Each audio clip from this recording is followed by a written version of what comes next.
So yun mga ka-Texas, ipapasyal ko po kayo dito sa aking munting farm. So ayan po ang ating mga alagang sisiu. Ito yung ating inahin, yung ating tandang. Saka doon po yung mga sisiu. So magpapakain po tayo mga ka-Texas.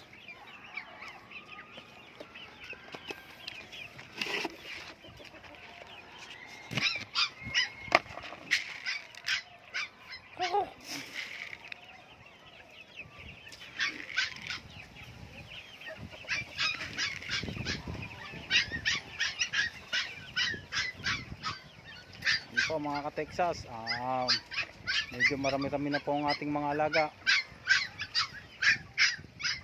Sa susunod po,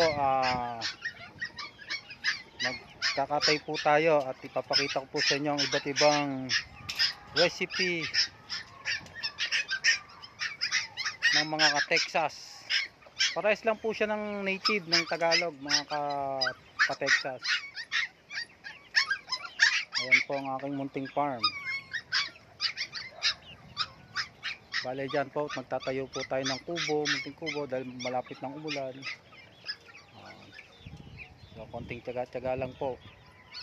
At mabubuo na po natin ang ating mini farm. So yun po, hanggang sa susunod po. Maraming salamat po. God bless. Bye.